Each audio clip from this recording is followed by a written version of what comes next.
Bonjour à tous, ici à Jérusalem, sur le chemin de croix, un parcours spirituel qui honore les derniers moments de la vie de Jésus. En ce vendredi saint, de nombreux fidèles se rassemblent pour suivre les stations qui rappellent la passion du Christ.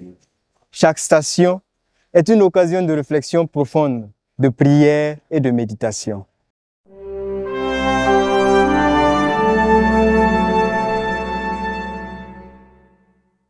Première station, Jésus est condamné à mort. La première station se trouve à l'endroit symbolique où Jésus est condamné. En observant ce moment, nous sommes confrontés à l'injustice. Les pèlerins réfléchissent, comment réagissons-nous face à l'injustice dans le monde aujourd'hui? Deuxième station, Jésus prend sa croix. À la deuxième station, Jésus porte sa croix. Les fidèles méditent sur le poids des fardeaux que nous portons dans nos vies. Quelle croix portons-nous? Demande-t-il.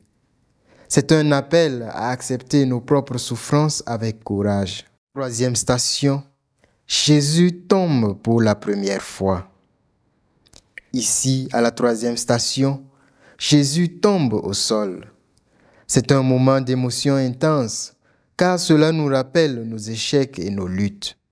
Les pèlerins se questionnent, comment se relever lorsque l'on chute? Quatrième station, Jésus rencontre sa mère Marie. À la quatrième station, Jésus rencontre sa mère. La douleur de Marie et celle de Jésus sont palpables. Ce moment évoque l'amour inconditionnel d'une mère. Les participants réfléchissent. Comment pouvons-nous soutenir ceux que nous aimons dans leur souffrance? Cinquième station, Simon de Cyrène aide Jésus à porter sa croix.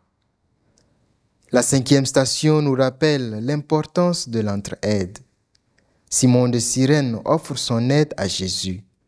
Cela nous pousse à réfléchir à notre rôle dans la société. Sommes-nous là pour aider ceux qui sont en difficulté?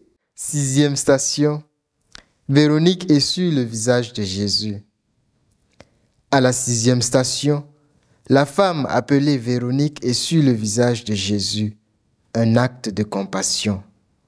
Les pèlerins se demandent, comment pouvons-nous apporter un peu de réconfort à ceux qui souffrent autour de nous? Septième station, Jésus tombe pour la deuxième fois. À la septième station, Jésus tombe à nouveau. Cela nous rappelle que la vie est pleine d'épreuves. Les fidèles méditent. Quelles leçons pouvons-nous tirer de nos échecs? Huitième station, Jésus rencontre les femmes de Jérusalem. Dans cette station, Jésus parle aux femmes de Jérusalem, leur demandant de ne pas pleurer pour lui, mais plutôt pour elles-mêmes et leurs enfants. Cela nous invite à réfléchir. Comment éprouvons-nous notre solidarité envers les souffrants de notre époque? Neuvième station, Jésus tombe pour la troisième fois. La neuvième station montre la troisième chute de Jésus. Cela rappelle notre faiblesse humaine. Les pèlerins se demandent, comment trouvons-nous la force de se relever face à l'adversité? Dixième station, Jésus est dépouillé de ses vêtements. À la dixième station, Jésus est dépouillé de ses vêtements, symbolisant la honte et l'humiliation. C'est une invitation à se questionner sur notre propre dignité. Sommes-nous respectueux de la dignité des autres? Onzième station, Jésus est cloué sur la croix. À la 11e station, Jésus est cloué sur la croix. L'angoisse est palpable. Les fidèles réfléchissent. Comment pouvons-nous porter notre propre croix en suivant l'exemple de Jésus? 12e station, Jésus meurt sur la croix.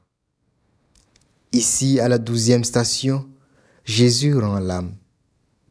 Ce moment tragique est une puissante invitation à méditer sur le sacrifice. Les pèlerins se souviennent que, même dans la mort, il y a une promesse de vie.